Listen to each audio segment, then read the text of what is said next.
The first shots rang out just as Boone Ivers finished his last sip of whiskey. The commotion outside the saloon, a stark reminder that his past was never far behind. Even in 1874, in the quiet town of Fort Kearny, Nebraska, a man with blood on his hands could never truly wash it clean. Boone set his empty glass on the bar counter with practiced calm, though his heart hammered against his ribs. 3 years of peace shattered in an instant. 3 years since he'd ridden with the Morrison Gang. 3 years since he'd sworn to hang up his guns for good. Ivers. The voice bellowed from the dusty street outside. "I know you're in there. The Morrison boys send their regards." The saloon fell silent. Patrons shifted uncomfortably, some ducking beneath tables, others pressing themselves against walls. The piano player's fingers froze above the keys, the half-finished melody hanging in the air like gun smoke. Boone adjusted his hat, pulling the brim lower over his steel blue eyes. At 32, he'd hoped to have outrun his reputation by now. The scar that ran from his left temple to his jawline pulsed with the memory of how he'd earned it.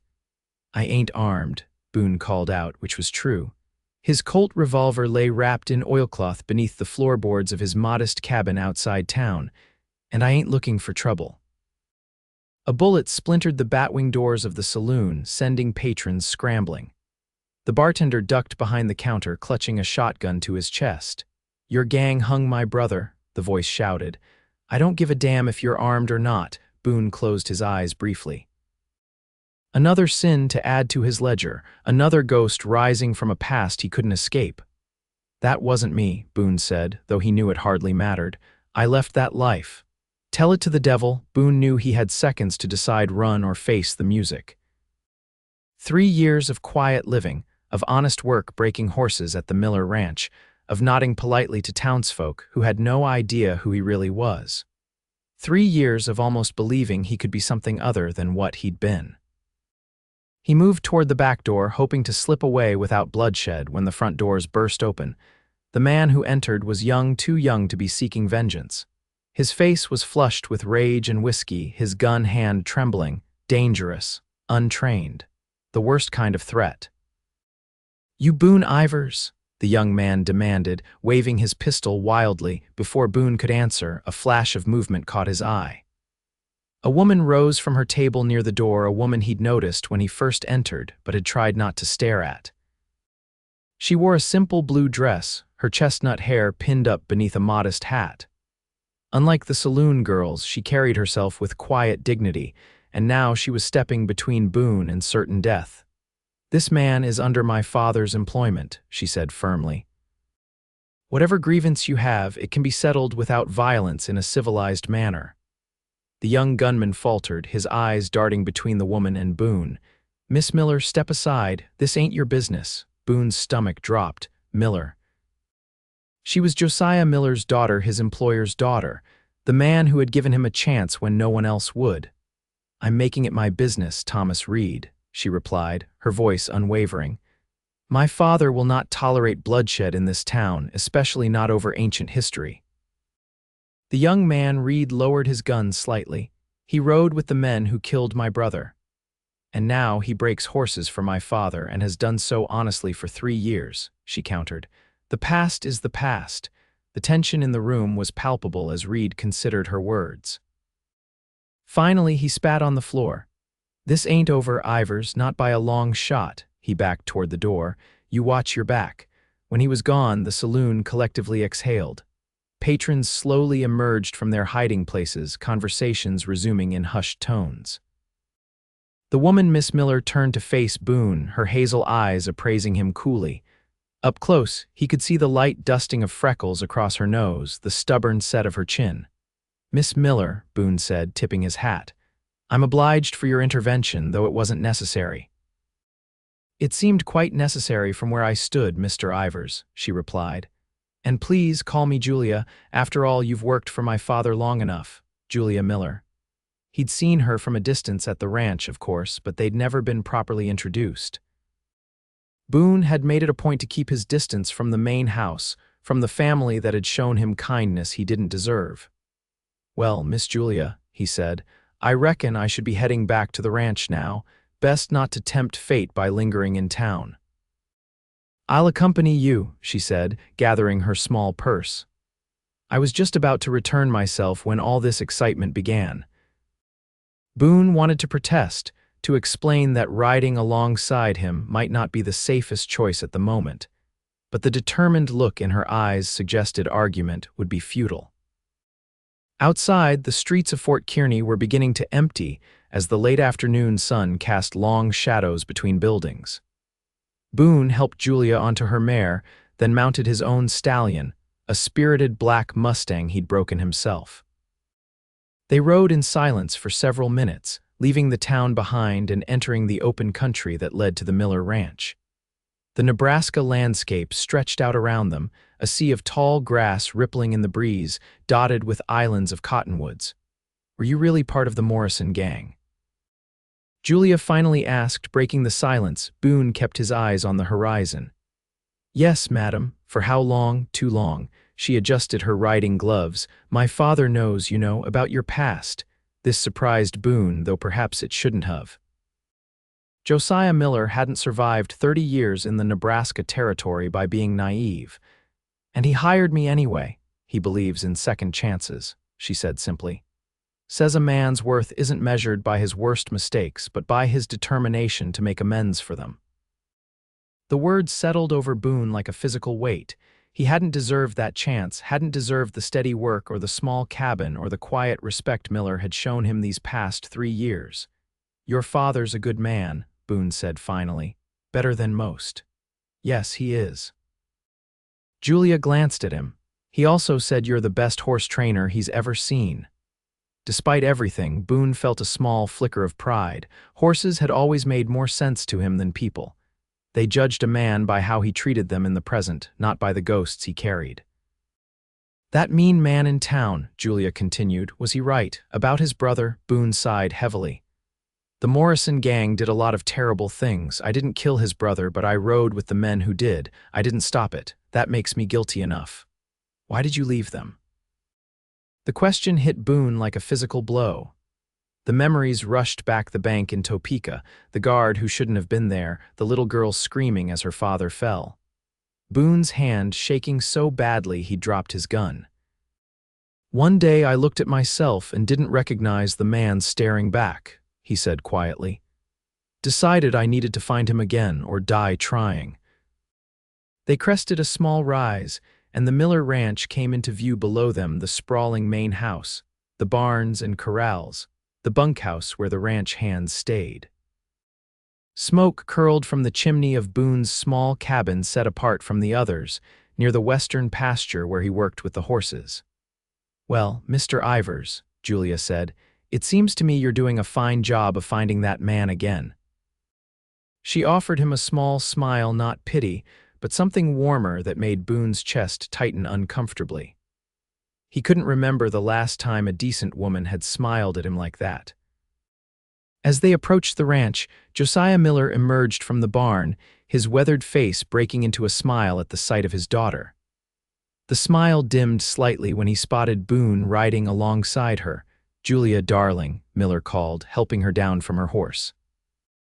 Didn't expect you back so soon. There was some excitement in town, father, she explained, kissing his cheek.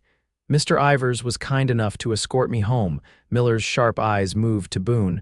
What kind of excitement? Someone from my past, Boone admitted. Thomas Reed. Says I rode with the men who killed his brother. Miller's expression grew grave. Did you? Not directly, sir, but I was with the Morrison Gang at the time. Miller nodded slowly. I see. He turned to his daughter. Julia, please go help your mother with dinner preparations. Julia hesitated, looking between the two men. Father, it's all right, Miller assured her. Mr. Ivers and I just need to have a chat. After she reluctantly departed for the house, Miller gestured for Boone to walk with him toward the corrals. The setting sun painted the sky in brilliant oranges and pinks, casting long shadows across the ranch. When I hired you, Miller began, I told you I didn't care about your past, only your future. I meant that. I appreciate that, sir. But Miller continued, I can't have trouble following you to my ranch, to my family. Boone nodded, his throat tight. I understand, I'll pack my things tonight.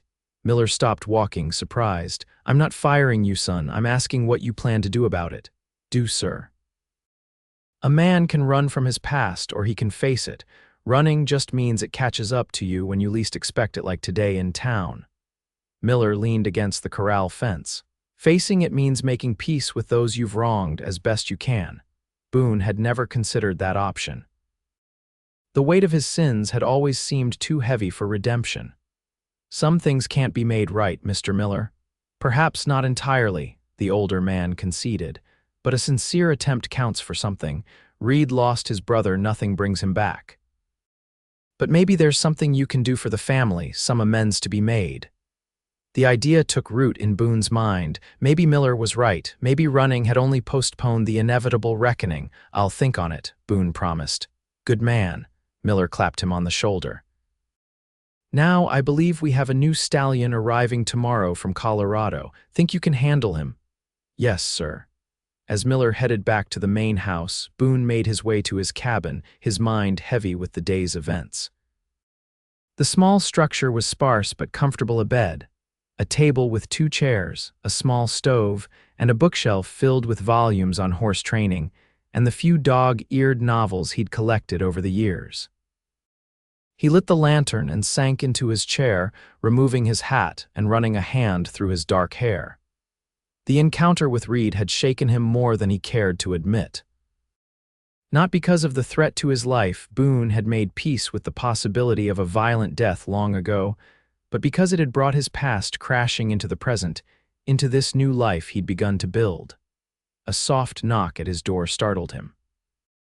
When he opened it, Julia Miller stood on his porch, a covered plate in her hands. "Miss Miller," he said, surprised, "is everything all right?" "Perfectly fine," she replied. "Mother sent dinner since you missed the meal at the main house." Boone hesitated, then stepped aside to let her enter. It wasn't proper, having an unmarried woman in his cabin alone, but refusing Josephine Miller's cooking would be an insult he couldn't afford. Julia set the plate on his table and removed the cloth covering, revealing roast beef, potatoes, and fresh bread. The aroma filled the small cabin, reminding Boone how long it had been since he'd eaten. "Thank your mother for me," he said. Julia nodded, but made no move to leave. Instead, she stood by his bookshelf, examining the titles. "You read Dickens?" "When I can," he admitted. "Helps me sleep." "Most find him rather exciting," she said with a small smile.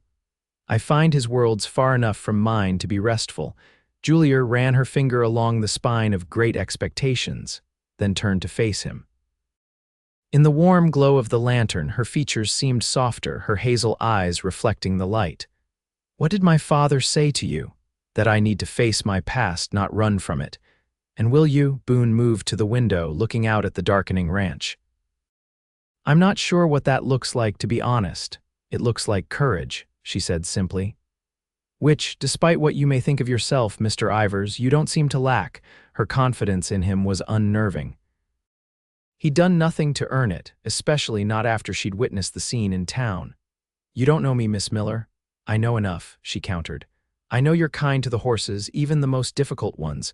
I know you helped Miguel's family when their roof collapsed last winter.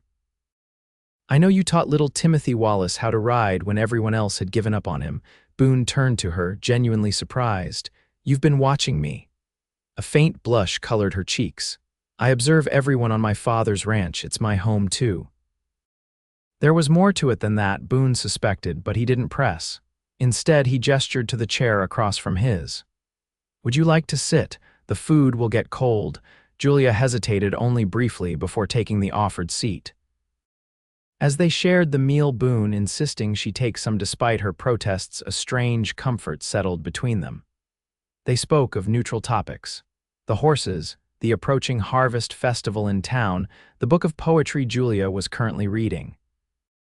It was the longest conversation Boone had had with anyone in months, perhaps years. He found himself noticing small details about her, the way she gestured with her hands when describing a particularly moving passage from her book.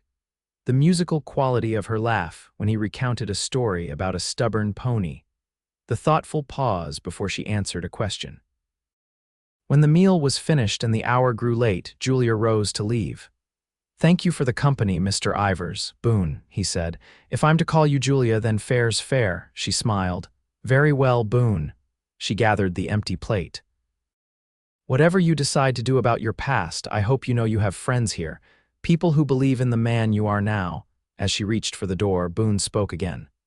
Julia, why did you step between me and Reed today? You could have been hurt. She turned, her expression serious. Because violence begets violence and someone needed to break the cycle. She paused. And because I believed you were worth saving. With that, she slipped out into the night, leaving Boone staring after her. A strange warmth spreading through his chest despite the weight of decisions still to be made. The next morning dawned clear and bright, the kind of early autumn day that made the Nebraska prairie seem endless with possibility. Boone rose before the sun, as was his habit, and set about his morning chores.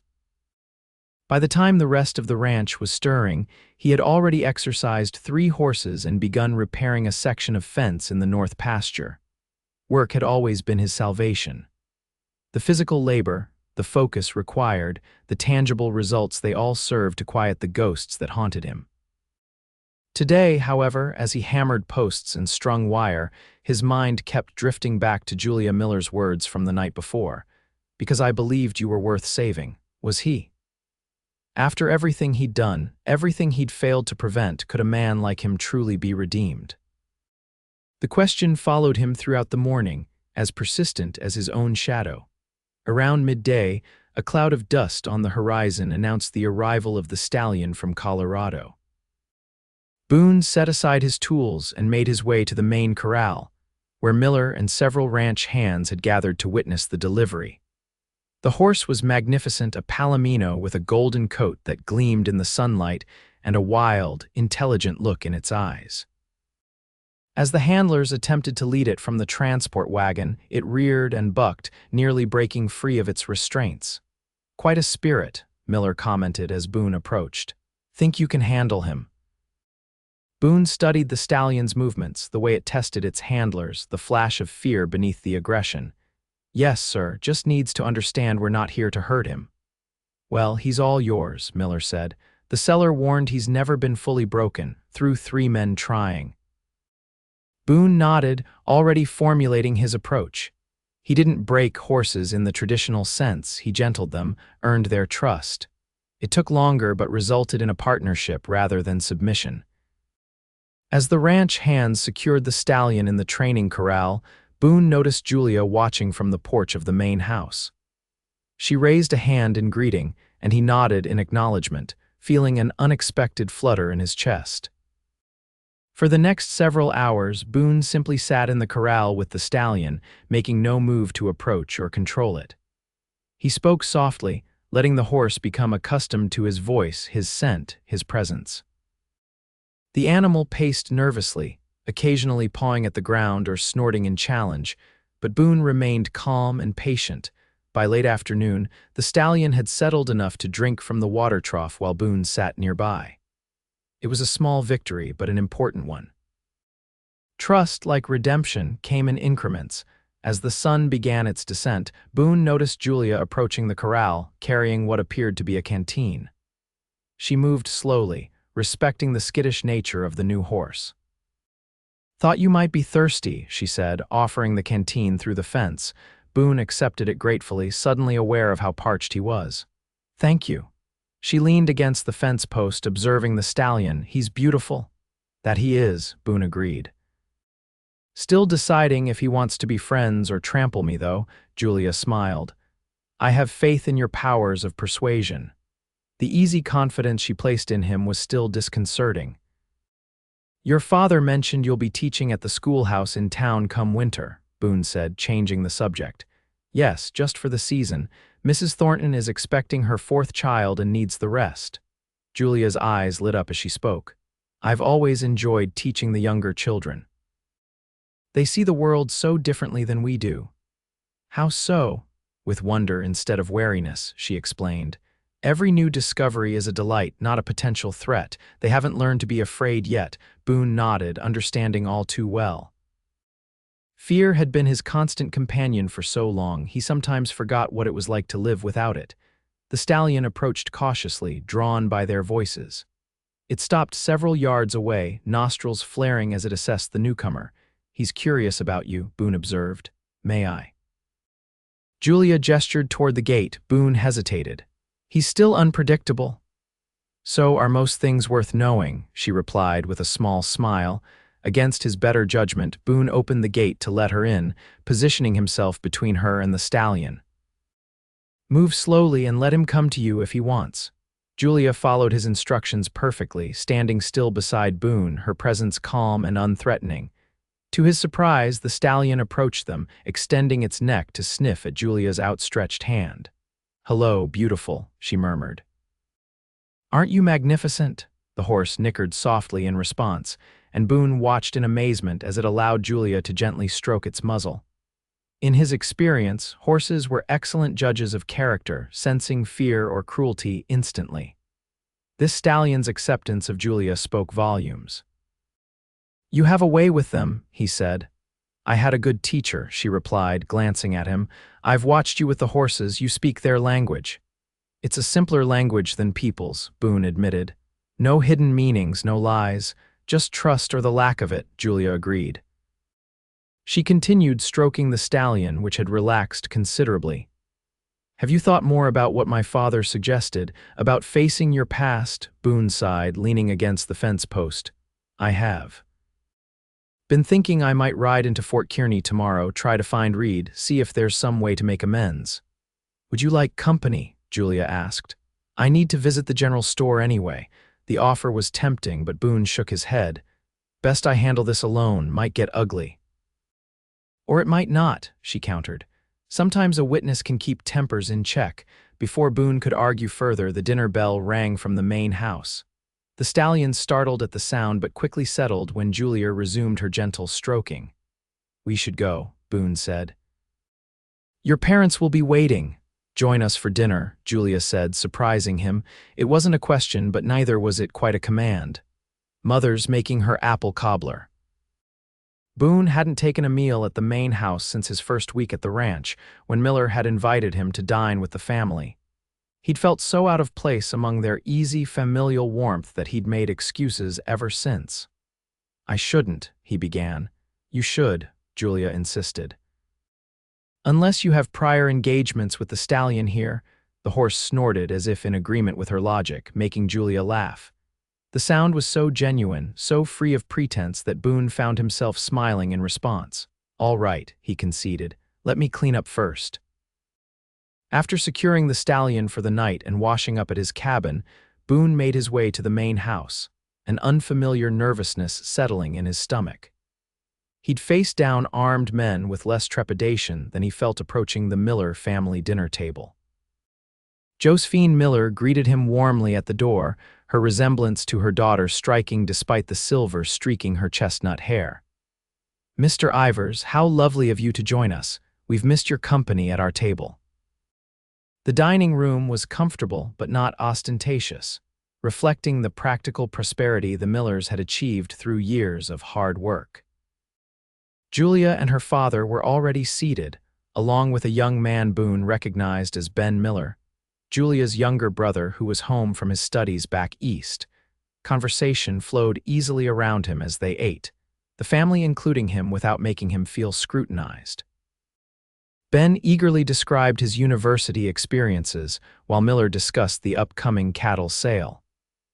Julia contributed occasionally, her comments thoughtful and often gently humorous, drawing reluctant laughter even from Boone. When the meal concluded, and the promised apple cobbler had been enjoyed, Miller invited Boone to join him for a nightcap on the porch. The two men sat in companionable silence for a moment, watching as the last light faded from the western sky. "Julia tells me you're planning to speak with this Reed fellow tomorrow," Miller said finally, sipping his whiskey. "Yes, sir," Boone confirmed. "Thought I'd ride into town in the morning." Miller nodded thoughtfully. "It's a good step, facing things head-on." "I'm not sure what to say to him," Boone admitted. "Sorry seems inadequate for a man who's lost his brother." "Sometimes it's not the words that matter, but the willingness to speak them," Miller replied, "and to listen to what he has to say in return." They lapsed into silence again, the night sounds of the prairie filling the void, crickets chirping, the distant howl of a coyote, the soft nickering of horses in their stalls. "My daughter seems to have taken an interest in you," Miller said abruptly. Boone nearly choked on his whiskey. "Sir, I assure you," Miller held up a hand. "I'm not accusing you of anything improper, Boone, just making an observation." "Miss Miller is kind to everyone," Boone said carefully. "Yes, she is," Miller agreed. "But she doesn't bring dinner to everyone's cabin or volunteer to accompany them into potentially dangerous situations." Boone didn't know how to respond to that. The possibility that Julia might harbor feelings for him beyond friendship seemed absurd, yet Miller's words suggested otherwise. "Julia has always had a keen sense about people," Miller continued. "Sometimes I think she sees things in them that they don't even see in themselves." He fixed Boone with a steady gaze. "She's precious to me, Mr. Ivers. Her happiness means everything." "I understand, sir. Do you?" Miller set his empty glass down. "Because what I'm saying is that if my daughter sees something worth caring for in you, then perhaps you should consider that she might be right." With that cryptic statement, Miller rose and bid Boone good night, leaving him alone on the porch with his thoughts and the vast Nebraska night sky above him. The next morning, Boone rode toward Fort Kearny with the weight of Miller's words still pressing on him. The idea that Julia might see him as more than her father's horse trainer was both exhilarating and terrifying. A woman like her deserved far better than a reformed outlaw with a price on his head in 2 territories. The town was already bustling when he arrived, farmers and merchants going about their business under the clear autumn sky. Boone tethered his horse outside the sheriff's office, figuring that was the best place to start his search for Thomas Reed. Sheriff Clayton Dunn was a fair man who had always treated Boone with professional courtesy, if not warmth. He looked up from his desk as Boone entered, recognition and wariness crossing his weathered features. "Ivers," he acknowledged. "Heard there was some trouble yesterday." "That's why I'm here," Boone said, removing his hat. "Looking for Thomas Reed. Thought we might clear the air before things escalate." Dunn leaned back in his chair, studying Boone. "Noble sentiment. Reed's staying at the boarding house on Elm Street. Been drowning his sorrows at the Broken Spoke most nights. He likely to be there now, this early, doubtful. Try the boarding house first." Dunn paused. "I should warn you, he's been telling anyone who'll listen about your days with the Morrison Gang." Boone nodded grimly. "Can't fault him for speaking the truth." "Maybe not," Dunn agreed, "but this is a peaceful town, Ivers. I'd prefer it stay that way." "As would I, Sheriff." Boone replaced his hat. "That's why I'm here to make peace, not war." As Boone turned to leave, Dunn called after him. "One more thing, Reed's not alone. His sister arrived yesterday on the afternoon stage, just so you know what you're walking into." The information gave Boone pause. He hadn't considered that Reed might have family with him, complicating an already delicate situation. Still, he was committed to his course. The boarding house on Elm Street was a tidy 2-story building with white lace curtains and a small garden out front. Mrs. Whitaker, the proprietress, eyed Boone suspiciously when he inquired after Reed. "Room 4, top of the stairs," she said reluctantly. "But if you're bringing trouble to my establishment, Mr. Ivers, you'll answer to me before the sheriff." "No trouble, madam," Boone assured her. "Just a conversation." He climbed the narrow staircase, his spurs jingling softly with each step. At room 4, he hesitated, then knocked firmly. The door opened to reveal a young woman with tired eyes and a wary expression. She was perhaps 25, with the same sandy hair and determined chin as her brother. "Can I help you?" she asked. "I'm looking for Thomas Reed," Boone said, removing his hat. "My name is Boone Ivers." Her eyes widened in recognition, and for a moment, Boone thought she might slam the door in his face. Instead, she squared her shoulders. "Thomas isn't here. He went to send a telegram." "I see." Boone shifted uncomfortably. "And you are Jessica Reed." She studied him intently.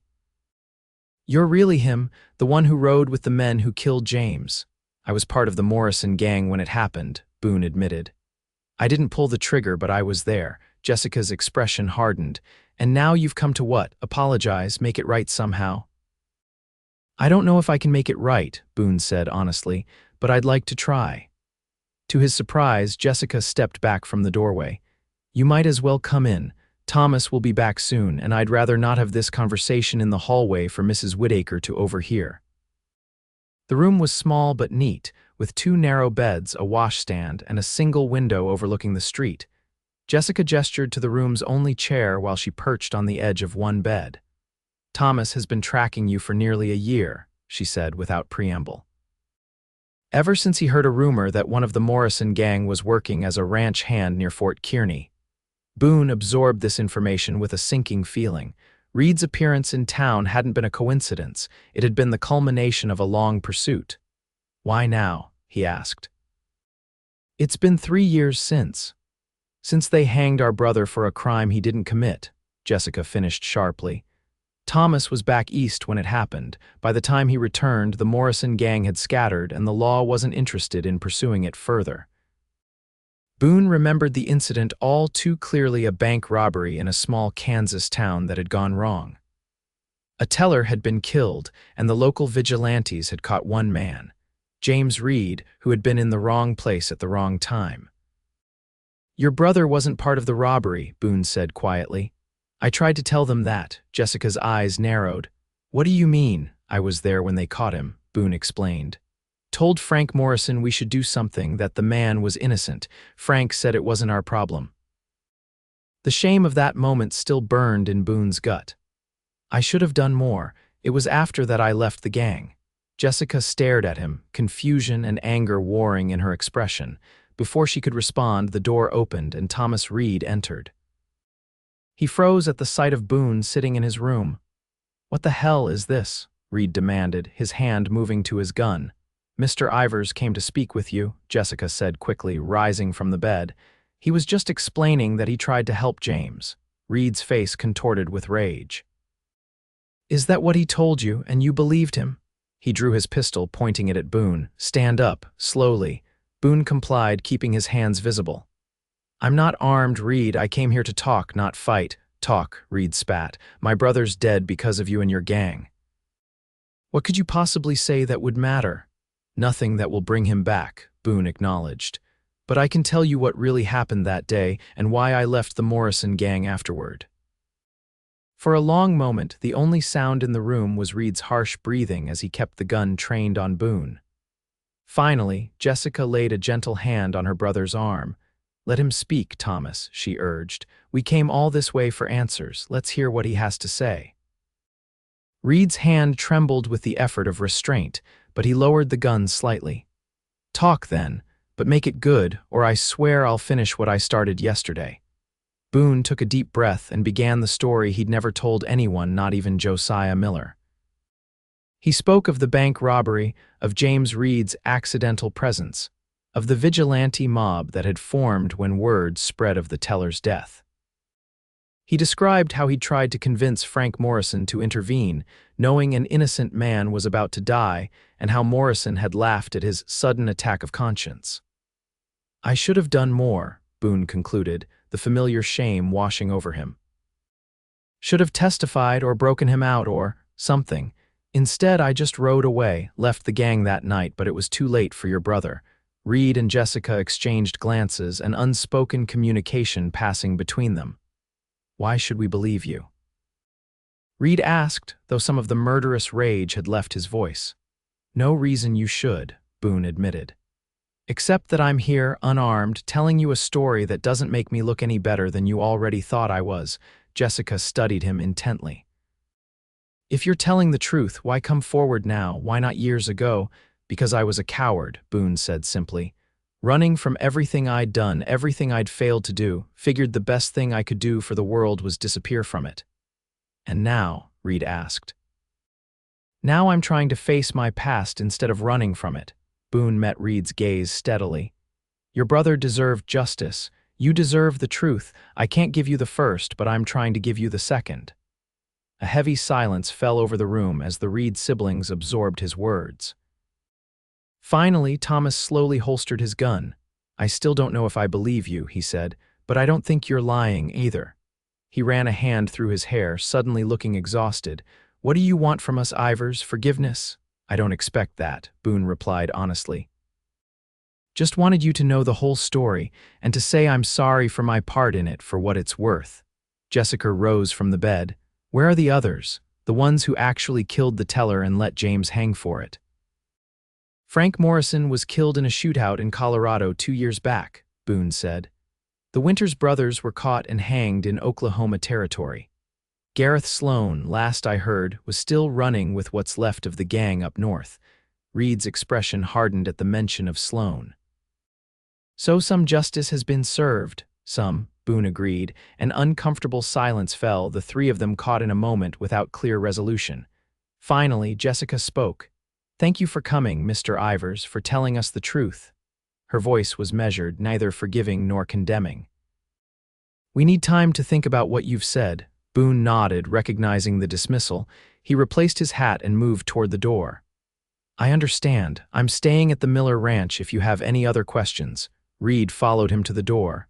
"This doesn't make us square, Ivers, but—" He hesitated. "I won't be calling you out in the saloon again." It was as close to a truce as Boone could hope for. He nodded his acknowledgement and descended the stairs, his heart lighter than it had been in years despite the gravity of the conversation. Outside, the midday sun beat down on Fort Kearny, the town going about its business unaware of the small step toward redemption that had just occurred in a boarding house room. Boone decided to stop by the general store before heading back to the ranch, thinking he might purchase something to thank the Millers for their hospitality the previous evening. As he crossed the street, a familiar figure emerged from the milliner's shop. Julia Miller, carrying a hat box and a small parcel, spotted him and smiled in greeting. "You came into town after all," she observed as he approached. "Had that conversation we discussed," Boone confirmed. With Reed and his sister, Julia's eyes widened in surprise. "His sister?" Jessica Reed. "Arrived yesterday," Boone gestured toward the boarding house. "Just spent the better part of an hour telling them things I should have said years ago. And how did they take it?" "Better than I deserved," Boone admitted. "No forgiveness, but maybe understanding. It's a start." Julia's expression softened. "It's more than a start, Boone. It's courage." Her words warmed him unexpectedly. Before he could respond, a commotion further down the street caught their attention. A group of men on horseback had ridden into town, dusty from the trail and radiating the particular menace that comes from men who live by violence. Boone felt the blood drain from his face as he recognized the lead rider Gareth Sloan, Frank Morrison's former second-in-command, and now, apparently, the leader of what remained of the gang. "Julia," Boone said quietly, "I need you to go back into the milliner's shop. Now." She followed his gaze to the newcomers. "Who are they?" "Part of my past that I'd hoped was far behind me." Boone gently turned her toward the shop. "Please go inside and stay there until I come for you." The urgency in his voice must have convinced her, for Julia nodded and retreated into the milliner's shop without further argument. Once she was safely inside, Boone steeled himself and moved toward the saloon where Sloan and his men were dismounting. Sheriff Dunn had also noticed the arrival, emerging from his office with a wary expression. He intercepted Boone before he could reach the saloon. "You know these men?" Dunn asked quietly. "Unfortunately," Boone confirmed. "That's Gareth Sloan and what's left of the Morrison Gang." Dunn's hand moved instinctively to his gun. "They here for you?" "Don't know yet," Boone admitted, "but I aim to find out before anyone gets hurt." "Hold up," Dunn cautioned. "Let me handle this. It's my job to keep the peace in Fort Kearny." Boone shook his head. "With respect, Sheriff, you don't know Sloan like I do. He doesn't care about laws or badges." Before Dunn could protest further, Boone strode toward the saloon, his heart hammering but his step steady. He pushed through the batwing doors to find Sloan and his 4 companions already bellied up to the bar, their arrival having cleared out most of the regular patrons. Sloan looked up as Boone entered, a slow smile spreading across his scarred face. "Well, well. If it ain't Boone Ivers back from the dead." He raised his glass in mock salute. "Boys, look who's decided to join our little reunion." The other men turned, hands hovering near their weapons. Boone recognized 2 of them from his days with the gang, the others must be newer recruits. "Sloan," Boone acknowledged, keeping his distance. "What brings you to Fort Kearny?" Heard a rumor an old friend was in the area, Sloane replied, his tone deceptively casual. Thought I'd pay a social call. He drained his whiskey and set the glass down with deliberate care. Been a long time, Boone. 3 years since you rode out without so much as a goodbye. Nothing to say at the time, Boone said evenly. Still isn't, Sloane's eyes hardened. That's so, because I got plenty to say to you, old friend, like how you left right before we hit that bank in Dodge. How that job went south because we were a man short. He stepped away from the bar, closing the distance between them. How Frank always wondered if maybe you'd tipped off the law before you lit out. I didn't, Boone said, though he knew Sloane wouldn't believe him. Just couldn't ride with you anymore. Got religion, did you? Sloane sneered. Or maybe just yellow. He glanced at his companions. Our boy Boone here used to be the steadiest gun in the outfit. Now look at him playing nursemaid to horses on some two-bit ranch. Boone felt a familiar anger rising but tamped it down. Getting riled was exactly what Sloane wanted. What do you want, Gareth? You didn't ride all this way for old time's sake. Smart as ever, Sloane conceded. Got a job lined up, big payoff, thought you might want in for old time's sake. Not interested. Didn't say what the job was yet. Don't need to, Boone replied. I'm done with that life. Sloane studied him for a long moment, then shrugged. Shame, could have used your steady hand. He returned to the bar, signaling for another drink. We'll be in town a few days, resting up. You change your mind, you know where to find us. The dismissal was too easy, making Boone instantly suspicious. Sloane had never been one to take rejection lightly, especially not from someone he considered a traitor. That's it, Boone asked warily. Sloane glanced over his shoulder, a dangerous glint in his eye. For now, just catching up with an old friend. His gaze shifted to something behind Boone, and making some new ones, perhaps. Boone turned to find Thomas Reed standing in the doorway, his expression a mix of shock and rage as he recognized not just Boone but Sloane as well. You, Reed said, his voice tight with fury. Gareth Sloane, Sloane squinted at Reed. Do I know you, boy? You killed a bank teller in Kansas 3 years back, Reed said, stepping into the saloon. Then let my brother hang for it. Understanding dawned on Sloane's face, followed by cold amusement. Ah, the Reed boy, bad business that, he smiled without warmth. Wrong place, wrong time. Could have happened to anyone. Reed's hand moved to his gun, but Boone was faster, stepping between the two men. Reed, don't not like this. Get out of my way, Ivers, Reed growled. This is between me and him. The boy wants satisfaction, Boone, Sloane said smoothly. Who are you to deny him his chance? Boone kept his focus on Reed. He'll kill you, Thomas. He's faster than you, and his men will cut you down even if you get lucky. Reed's eyes burned with hatred, but he hesitated, glancing at the other armed men watching the exchange with predatory interest. Another time, perhaps, Sloane suggested, his tone mocking. When you've practiced a bit more, Sheriff Dunn chose that moment to enter, his hand resting on his gun. Everything all right in here, gentlemen. The tension in the room was palpable, a powder keg awaiting a spark. Boone maintained his position between Reed and Sloane, acutely aware of how quickly the situation could explode into violence. Just having a drink with old friends, Sheriff, Sloane said, his casual tone belied by the dangerous gleam in his eyes. No law against that, is there? Dunn's gaze swept the room, taking in the positions of Sloane's men and the murderous look on Reed's face. No law against drinking, plenty against disturbing the peace or worse. He nodded to Boone. Ivers, why don't you see Mr. Reed back to his lodgings? I'm sure he's got business to attend to. Reed looked ready to protest, but Boone gripped his arm firmly. Come on, Thomas, this isn't the time or place. For a moment, Boone thought Reed might shove him aside and draw on Sloane anyway. Then, with a visible effort, Reed mastered himself and allowed Boone to guide him toward the door. This isn't over, Reed murmured to Sloane as they passed. Looking forward to it, boy, Sloane replied with a cold smile. Outside, Reed wrenched his arm free of Boone's grip. You had no right to interfere.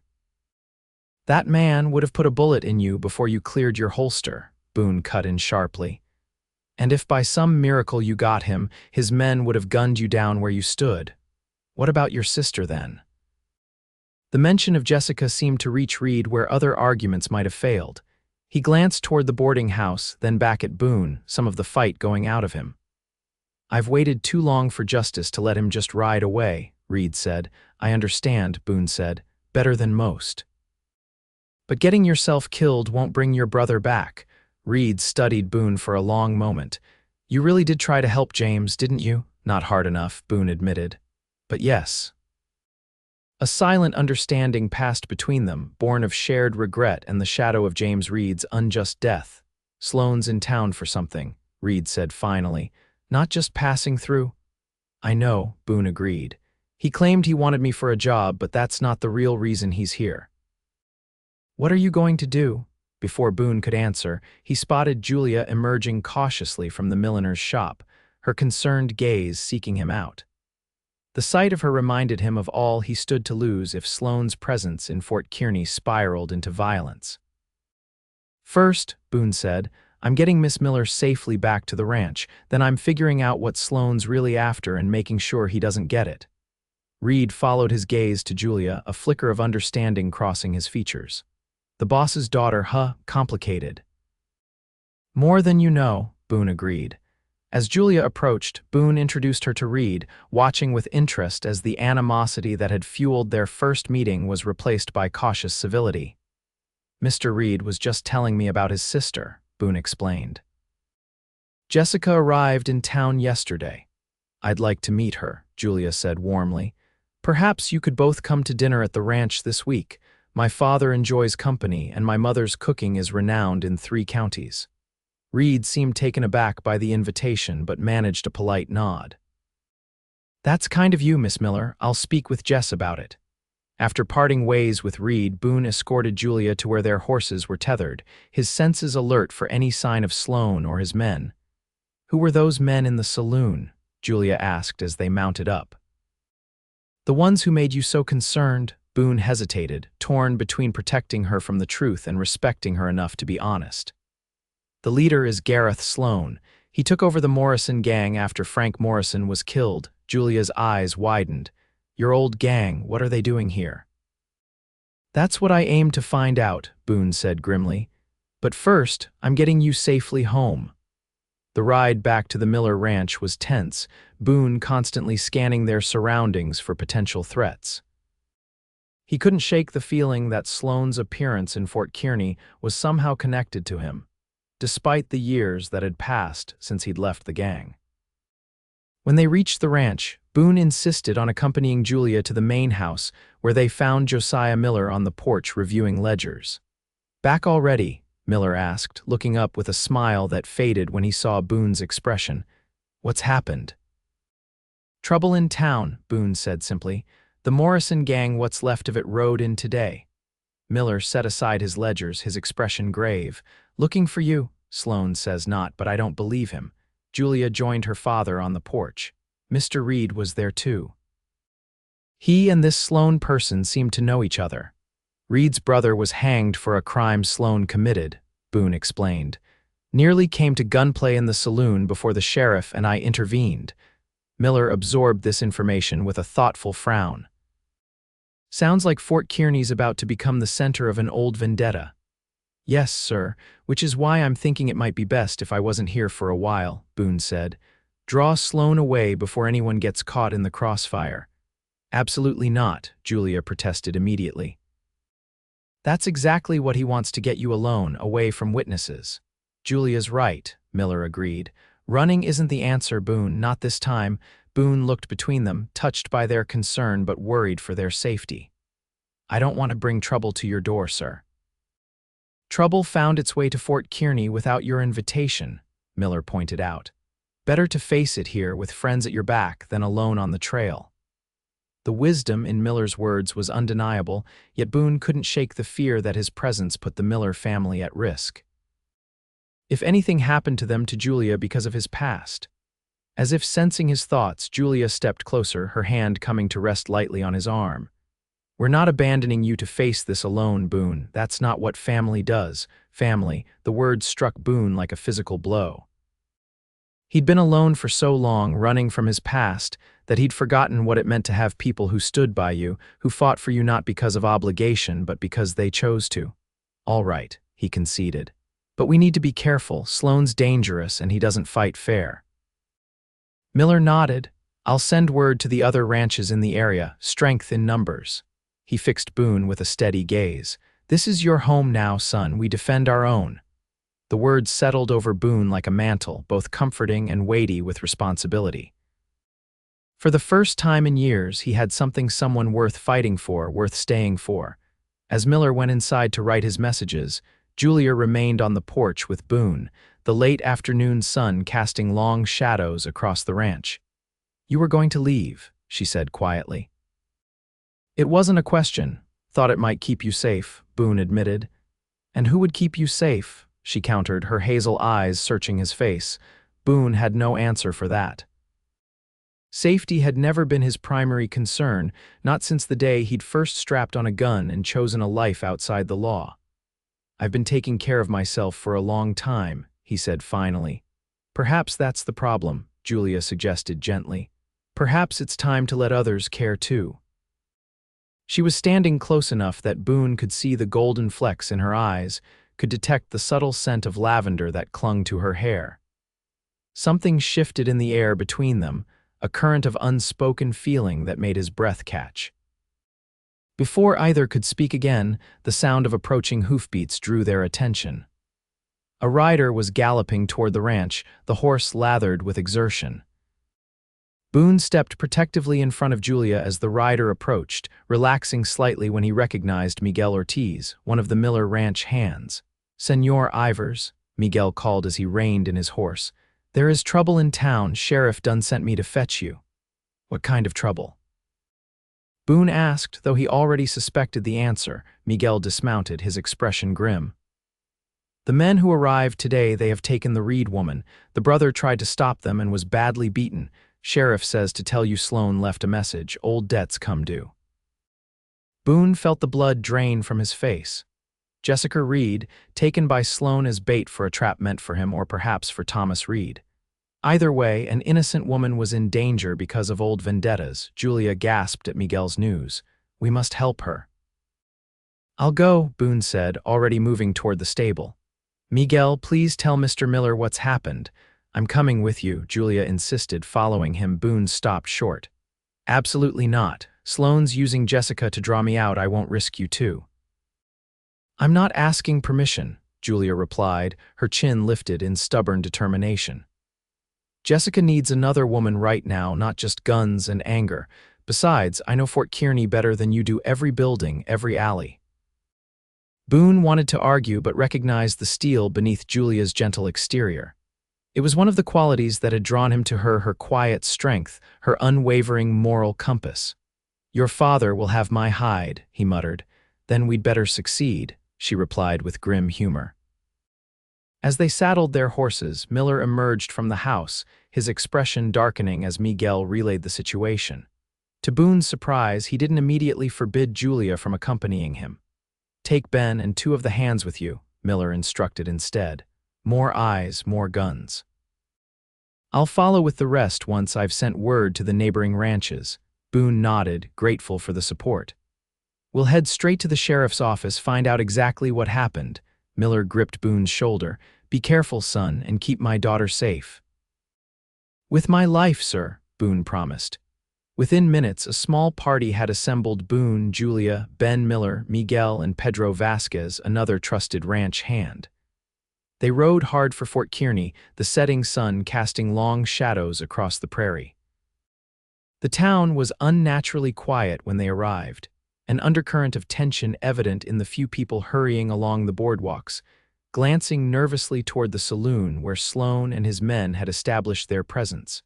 Sheriff Dunn met them outside his office, his expression grim. Thomas Reed sat on a nearby bench, his face bruised and bloody, a crude bandage wrapped around his ribs. "What happened?" Boone demanded as he dismounted. "Sloane and his men grabbed Jessica as she was leaving the general store," Dunn explained. "Thomas tried to stop them, took a beating for his trouble. They've holed up in the old Abbott place at the edge of town." The Abbott place, a derelict homestead abandoned after its owner died in a flash flood 2 years prior. Isolated enough for Sloane's purposes, but close enough to town to use innocent bystanders as leverage if needed, Reed rose unsteadily to his feet. They said they'd kill her if anyone but you came, Ivers. Of course they did, Boone muttered. It was a trap, plain and simple. Did Sloane say what he wants? Revenge, Reed replied bitterly. Said you betrayed the gang, cost them men and money, said it was time you paid the price. Boone had expected as much. Despite Sloane's casual manner in the saloon, the grudge had festered for years. Frank Morrison might have been the leader, but Sloane had always been the more dangerous of the two, colder, more calculating, and utterly without mercy. I need to go alone, Boone said after a moment's consideration. It's me he wants. That's suicide, Ben Miller protested. There's 5 of them and 1 of you. And they have Jessica, Julia added. You'll need help getting her out safely. Boone knew they were right, but he also knew Sloane. The man would expect a trap or trick, he'd be prepared for it. Going in with guns blazing would only ensure Jessica Reed's death before they ever reached her. I need to appear to be alone, Boone clarified. Sloane knows I wouldn't risk an innocent woman's life, so I'll approach openly, unarmed. While we what? Sheriff Dunn asked skeptically. Watch you get yourself killed. While you get into position, Boone corrected. Surround the place, but stay out of sight. When I give the signal, move in. Reed straightened, wincing at the pain in his ribs. What's the signal? Boone considered for a moment. A shot, either Sloane's or mine. You just said you'd be unarmed, Julia pointed out. I said I'd appear unarmed, Boone corrected. I'll have a derringer in my boot, small but enough to create the distraction we need if things go wrong. It was a dangerous plan with too many variables, too many ways it could end in bloodshed. But Jessica Reed was running out of time, and Sloane wasn't a man known for patience. I don't like it, Dunn said bluntly, but I don't see a better option. We'll get into position and wait for your signal. He turned to Julia. Miss Miller, you should stay here where it's safe. I'm going, she said firmly. I can use a rifle and you need every gun you can get. Boone started to protest, but the determined set of Julia's jaw told him it would be futile. Instead, he pulled her aside while the others made preparations. Stay with your brother, he said quietly. And please be careful. If anything happens to you, Julia interrupted him by placing her hand against his cheek, her touch startlingly intimate. Nothing is going to happen to me, or to you. We're going to save Jessica, deal with these men, and then... She hesitated, her eyes searching his. And then, Boone prompted, his heart suddenly racing for reasons that had nothing to do with the danger they faced. Instead of answering with words, Julia rose on her tiptoes and pressed her lips to his in a brief, gentle kiss. It lasted only a moment, but it held the promise of 1,000 more, of a future Boone had never dared imagine for himself. For luck, she whispered as she pulled away, her cheeks flushed. Come back to me, Boone Ivers. The kiss left Boone momentarily speechless, his mind reeling with implications and possibilities. Before he could find his voice, Sheriff Dunn called that they were ready to move out. The plan was set in motion with practiced efficiency. Dunn, Reed, Ben, and the ranch hands would approach the Abbott place from different directions, staying hidden until Boone's signal. Julia would position herself with a rifle on the rise behind the house, providing cover if needed. As the others moved into position, Boone prepared for his solitary approach. He removed his gun belt, handing it to Dunn, but slipped the small derringer into his boot as planned. Then, with a final glance at Julia, who was already making her way to the rise with Ben at her side, he began the walk toward the abandoned homestead. The Abbott place loomed dark against the evening sky, its weathered boards and sagging porch a stark reminder of the fragility of human endeavors against the harsh realities of frontier life. A single lamp burned in the front window, casting eerie shadows across the yard. Boone approached openly, his hands held away from his body to show he was unarmed. When he was 20 yards from the porch, the front door creaked open, and Gareth Sloane emerged, Jessica Reed held firmly in front of him as a shield. Even in the fading light, Boone could see the fear in her eyes, the bruise forming on her cheek. Right on time, Sloane called, a sneer evident in his voice. Always were a predictable sort, Boone. Let her go, Gareth, Boone replied evenly. She's got nothing to do with this. On the contrary, Sloane said, tightening his grip on Jessica, making her wince. She's got everything to do with this. See, I need to settle 2 accounts today, one with you, one with her hothead brother. She's what you might call collateral.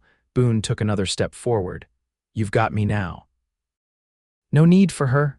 Ah, but that's where you're wrong. Sloane gestured with his free hand, and 2 of his men emerged from the shadows of the porch, rifles trained on Boone. See, I'm curious why the great Boone Ivers, who never gave a damn about anyone but himself, is suddenly playing hero for some random woman and her brother. People change, Gareth, Sloane laughed, the sound harsh in the growing darkness. No, they don't. They just get better at hiding who they really are. He jerked his head toward the house. Get inside. We've got catching up to do. Boone complied, acutely aware of the rifles at his back and the small derringer in his boot that suddenly seemed woefully inadequate against the odds he faced. Inside, the abandoned house was sparsely furnished with items Sloane and his men must have brought with them bedrolls, saddlebags, a crate serving as a table with a bottle of whiskey atop it. The remaining 2 gang members were inside, one keeping watch at the rear window, the other lounging against the wall, cleaning his nails with a knife. Both straightened at Boone's entrance, their expressions a mixture of curiosity and malice. Sloane pushed Jessica roughly into a chair in the corner, where she sat with her hands bound before her, her eyes finding Boone's with a mix of fear and desperate hope. Search him, Sloane ordered, and one of his men patted Boone down roughly, finding nothing but missing the derringer in his boot. He's clean, the man reported. Sloane smiled coldly. Good, now we can talk like civilized men. He poured 2 glasses of whiskey, offering one to Boone, who declined with a shake of his head. Suit yourself more for me. What do you want, Gareth? Boone asked directly. Why come all this way after all this time? Sloane sipped his whiskey, studying Boone over the rim of his glass. Partly business, partly pleasure. The business is simple. There's a payroll coming through on tomorrow's stage. $20,000 for the new army fort they're building up north. That's the job I mentioned earlier. And the pleasure, making you pay for walking out on us. Sloane's smile vanished, his eyes hard as flint. You were Frank's right-hand man, his trusted lieutenant. When you left, it sent a message that loyalty meant nothing. 2 more men deserted within a month. The Topeka job went wrong because we were short-handed. Frank got himself killed, Boone pointed out. That wasn't on me. Sloane slammed his glass down. It was all on you. Everything started falling apart after you left. Frank became reckless, desperate to prove we were still a force to be reckoned with. Got himself killed trying to outshoot a marshal in Colorado. The raw anger in Sloane's voice revealed the true depth of his grudge. It wasn't just about Boone leaving the gang. It was about what that departure had symbolized, the beginning of the end for the Morrison Gang and everything Sloane had built his identity around. I'm sorry about Frank, Boone said, and meant it despite everything. But taking the stage is suicide, Gareth. The army won't let that payroll go without a fight. That's where you come in, Sloane replied, his composure returning. With the great Boone Ivers at my side, just like old times, our chances improve considerably. And if I refuse? Sloane's gaze shifted to Jessica. Then the girl dies painfully, and after that we find that pretty Miss Miller you rode into town with. I saw the way you looked at her. Wouldn't want anything to happen to the boss's daughter, would you? The threat against Julia made Boone's blood run cold. He had to end this now, before Sloane could make good on his words. His hand inched toward his boot, calculating the odds of reaching the derringer before Sloane's men could react. Thinking about that little gun in your boot? Sloane asked casually. Harris missed it during his search, but I know you, Boone. Always have a backup plan. He drew his own revolver, aiming it at Jessica's head. Try it and she dies first, then you. Boone froze, options diminishing by the second. Outside, Dunn and the others would be in position by now, waiting for a signal that Boone couldn't safely give without endangering Jessica. The tension in the room was broken by a sudden commotion outside, a horse whinnying in distress, followed by a crash from the rear of the house. The man at the window turned, rifle raised. Someone's out back, he called. Sloane's attention wavered for just an instant, but it was enough. In one fluid motion, Boone dropped to one knee, pulled the derringer from his boot, and fired at the lamp. The glass shattered, plunging the room into darkness as kerosene spilled and ignited in a sudden whoosh of flame. Chaos erupted. Sloane fired blindly in Boone's direction as the fire spread rapidly across the dry floorboards. The gang member by the window went down with a cry as a shot from outside, likely Julia on the rise, found its mark. Boone scrambled through the darkness toward Jessica, guided by her frightened gasps. He reached her just as the front door burst open, Sheriff Dunn and Thomas Reed charging in with guns drawn. "Get down," Boone shouted, pulling Jessica from the chair and shielding her with his body as gunfire erupted from all directions. The old house, dry as tinder after years of abandonment, was quickly engulfed in flames. Smoke filled the room, making it nearly impossible to see or breathe. "This way," Boone urged, guiding Jessica toward what he hoped was the back door. They stumbled through the thickening smoke, the heat intensifying with each passing second. Outside, the night was alive with gunfire and shouting. Boone glimpsed Ben Miller engaged in a firefight with one of Sloane's men near the barn, while Miguel and Pedro provided covering fire from behind an overturned wagon. "Jessica?" Reed's voice called from somewhere to their right. "Thomas."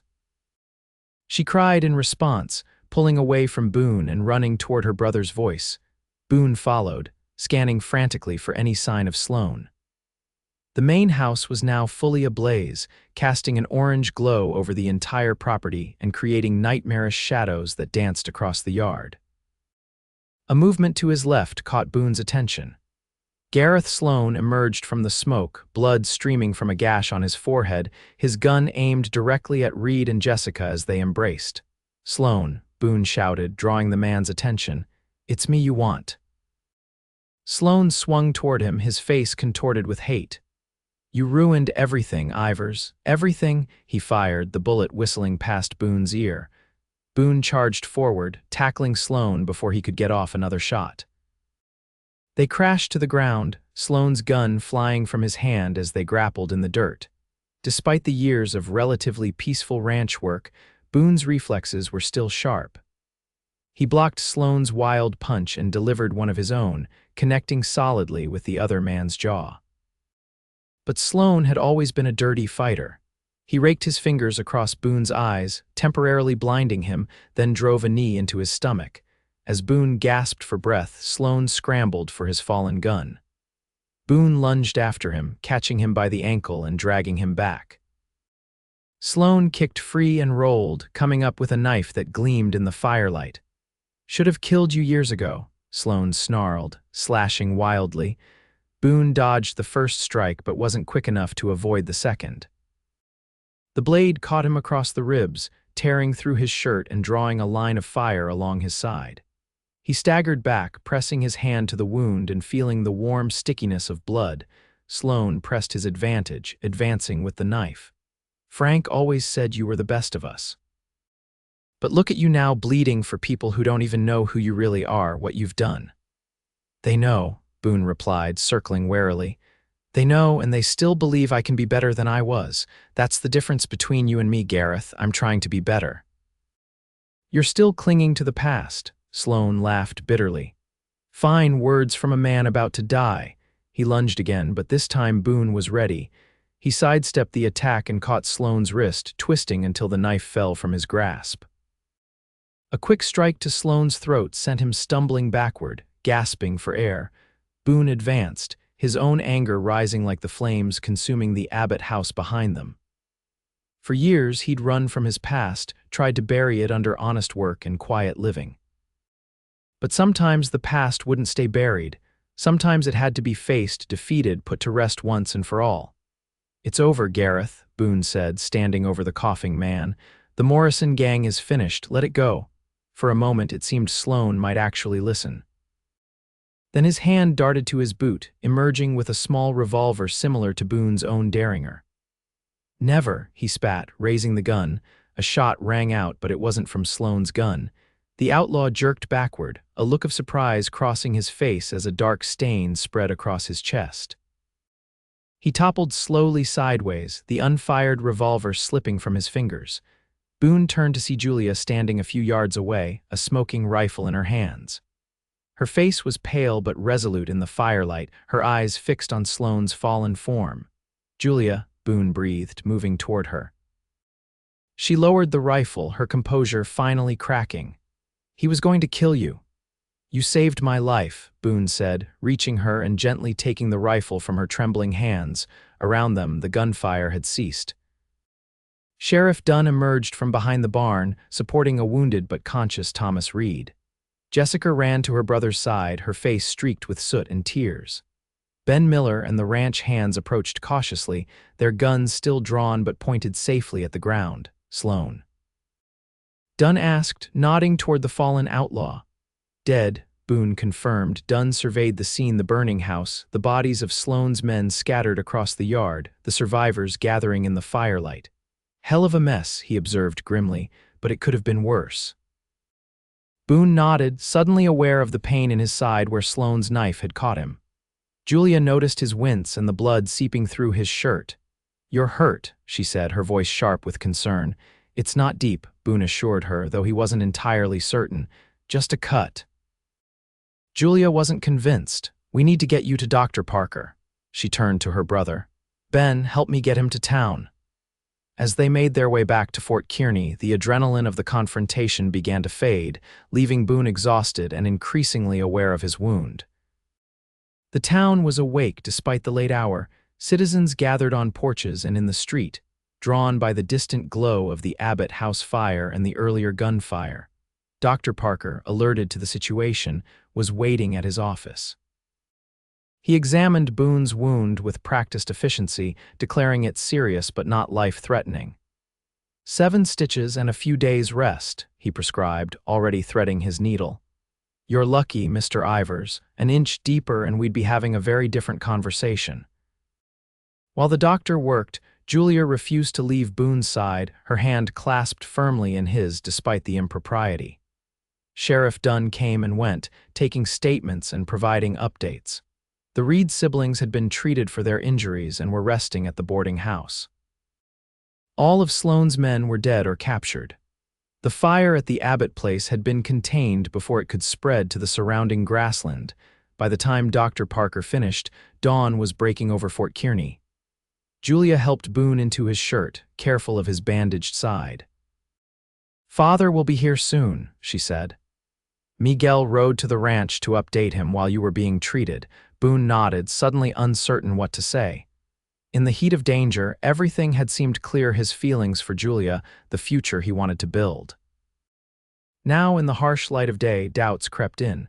He had killed men last night, returned to the violence he'd sworn to leave behind.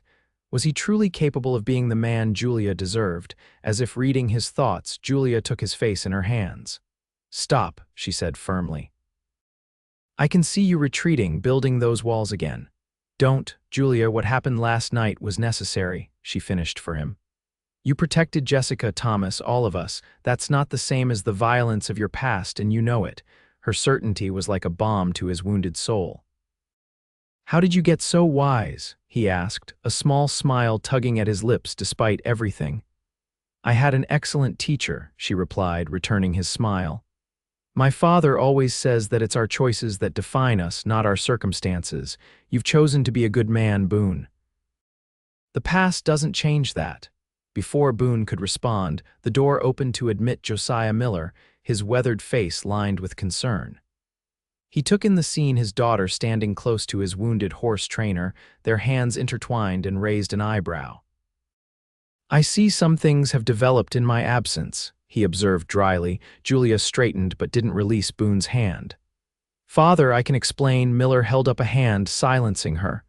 "No need, daughter. Sheriff Dunn has already given me a full account of the night's events, including how you saved Mr. Ivers' life." He turned his gaze to Boone. "It seems I'm in your debt, son. Dunn says without your plan, Jessica Reed might not have survived the night."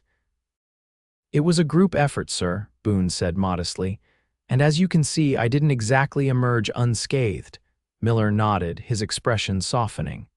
Nevertheless, you put yourself at risk to protect others. That counts for something in my book. He glanced between Boone and Julia, a knowing look in his eyes. And it seems it counts for something in my daughter's book as well. Julia blushed but met her father's gaze steadily. It does, father, Miller sighed, but there was more resignation than disapproval in the sound. Well then. I suppose we'd best get you both back to the ranch to recover. Your mother's been beside herself with worry. The journey back to the Miller ranch was slow and careful, mindful of Boone's injury.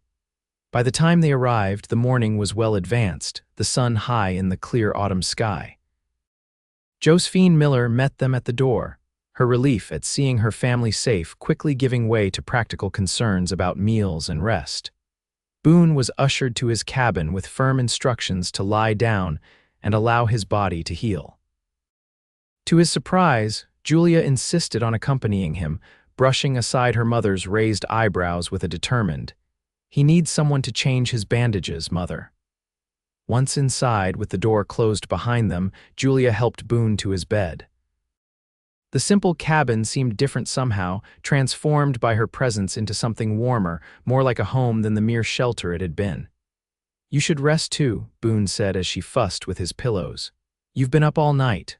"I will," she promised, perching on the edge of his bed.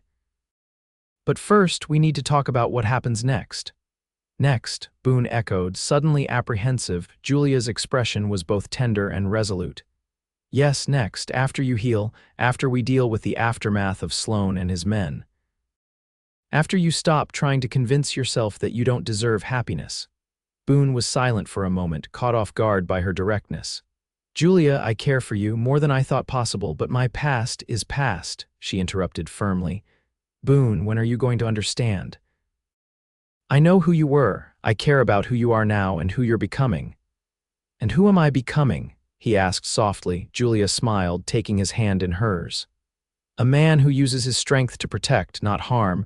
A man who faces his mistakes instead of running from them. A man I could see spending my life with, if he'd stop being so stubborn about what he thinks he deserves." The words hung between them, a declaration and a challenge. Boone's heart raced at the implications, at the future Julia was offering him, a future he'd never dared to imagine for himself. "What about your father?" he asked. "A ranch hand with my history isn't exactly what he'd want for his only daughter." "My father respects you more than you know," Julia replied, "and he trusts my judgment. Besides," she added with a small smile, "he's the one who told me that sometimes love finds us in the most unexpected places." Love. The word both thrilled and terrified Boone. Could he truly love someone, be loved in return after everything he'd done? The very idea seemed too fragile, too precious for hands as rough as his. Yet looking at Julia, her hazel eyes warm with affection, her presence in his humble cabin as natural as if she belonged there, Boone felt something shift inside him. A wall crumbling, a door opening to a future he hadn't allowed himself to want. "I need to show you something," he said suddenly, making a decision. "When I'm well enough to ride." Julia looked intrigued. "What is it?" "A promise I made to myself the day I arrived at your father's ranch," Boone replied. "Something I've kept buried, literally, for 3 years." 2 days later, with his wound healing well and his strength returning, Boone led Julia on horseback to a remote corner of the Miller ranch. The spot was unremarkable, a small clearing beside a stream, marked only by a solitary cottonwood tree. But Boone knew exactly what lay beneath the soil at the tree's base. Dismounting carefully, mindful of his stitches, he retrieved a small shovel from his saddlebag. Julia watched curiously as he began to dig at a specific spot near the tree's roots. After several minutes of steady work, the shovel struck something solid. Boone knelt, brushing away the remaining dirt to reveal an oilcloth-wrapped bundle. He lifted it reverently, unwrapping the protective layers to expose a Colt revolver, well-maintained despite its 3 years of burial. "My gun," Boone explained, holding it so Julia could see. "The one I carried during my years with the Morrison Gang. The day your father hired me, I rode out here and buried it, swore I'd never use it again, never return to that life." Julia's expression softened as she understood the significance of the gesture. Why show me now? Because during the fight with Sloane, I realized something, Boone said, turning the gun over in his hands. Burying this didn't bury my past, it just hid it, like I've been hiding from who I was, what I did. Real redemption doesn't come from hiding or running, it comes from facing the truth and choosing to be different going forward. He looked up at Julia, his eyes clear and earnest. I can't change what I did when I carried this gun, but I can choose what I do now, who I become from this moment on. And I choose to be a man worthy of your trust, your faith, your love. The word hung between them, both a confession and a question. Julia's eyes filled with tears, but they were accompanied by a smile that warmed Boone to his core. You already are that man, Boone Ivers, she said softly. You have been for longer than you realize. She stepped closer, her hand coming to rest over his where it held the gun. What will you do with it now? Boone considered the question. Part of him wanted to rebury the weapon, to symbolically recommit to his new life. But that felt too much like hiding again, avoiding rather than accepting his past. I think, he said slowly, I'll keep it but not carry it, as a reminder of where I've been and how far I've come. He rewrapped the gun in its oilcloth. Perhaps hang it on my cabin wall as a conversation piece. This is the gun Boone Ivers buried the day he decided to change his life. Julia smiled at the idea. And when did you decide to change your life? The day my father hired you? No, Boone admitted. I'd already decided before that. But I didn't truly believe it was possible until I came to the ranch, until your family showed me what a different kind of life could be. He tucked the wrapped gun into his saddlebag, then turned to face Julia fully. The late afternoon sun filtered through the cottonwood leaves, dappling her face with golden light. In that moment, she looked so beautiful that Boone's breath caught in his throat. Julia Miller, he said, taking her hands in his, I'm not a man of many words or grand gestures. I've lived most of my life alone, thinking that was all I deserved. But you've shown me a different truth, that redemption is possible, that the past doesn't have to define the future. If you'll have me, I want to build that future with you. Julia's eyes shimmered with unshed tears. Are you asking what I think you're asking, Boone Ivers? I'm asking if you'll marry me, he confirmed, his heart pounding as if he were facing down Sloane all over again. Not right away, your father would likely have some objections to that. But when I've proven myself worthy of his words were cut off as Julia rose on her tiptoes and kissed him, her arms winding around his neck. Unlike their first kiss outside the Abbott house, this one was unhurried, a seal on promises made and a future imagined together. When they finally broke apart, Julia was smiling through her tears. Yes, she said simply. Yes, I will marry you, Boone Ivers. And as for proving yourself worthy, you already have, in ways that matter most. They stayed in that clearing as the sun began its descent, talking of plans and dreams and the life they would build together. Boone knew there would be challenges ahead, the lingering shadows of his past, the adjustments of marriage, the expectations that came with joining a family like the Millers. But for the first time in his life, he faced the future not with dread but with hope. As evening approached, they mounted their horses for the ride back to the ranch. Boone's side ached from the day's exertions, but it was a healing pain, a reminder that he had survived, had fought for something worth protecting. Race you back, Julia challenged with a mischievous smile. With my injury, hardly seems fair, Boone protested, though he was already gathering his reins. I'll give you a head start, she offered generously. Boone laughed, the sound unfamiliar but welcome. You're on, Miss Miller. They raced across the open prairie, the setting sun at their backs casting long shadows before them. And as the Miller ranch appeared on the horizon, its windows glowing with welcoming light, Boone felt a certainty he'd never known before. This was home. This was where he belonged. Not just the ranch or the cabin, but here, with Julia, building a life that redeemed the past by looking toward the future. 3 months later, on a crisp winter morning with snow dusting the prairie, Boone Ivers and Julia Miller were married in the small church in Fort Kearny. The town had largely recovered from the events of that autumn night, though the charred ruins of the Abbott place remained as a grim reminder of violence overcome. Thomas and Jessica Reed attended the wedding. Their relationship with Boone transformed from vengeance to cautious friendship by shared danger and mutual respect. Thomas had decided to settle in the area, using his savings to purchase a small farm where he and his sister could build a new life away from painful memories. As Boone stood at the altar, watching Julia walk toward him on her father's arm, he reflected on the journey that had brought him to this moment. From outlaw to ranch hand, from solitude to family, from guilt to redemption, it had been a path he could never have imagined when he first rode onto Miller land 3 years ago. After the ceremony, as guests gathered at the Miller Ranch for the celebration, Josiah Miller pulled Boone aside for a private word. "I have a wedding gift for you," Miller said, handing Boone a folded document. "Been meaning to discuss this with you for some time now."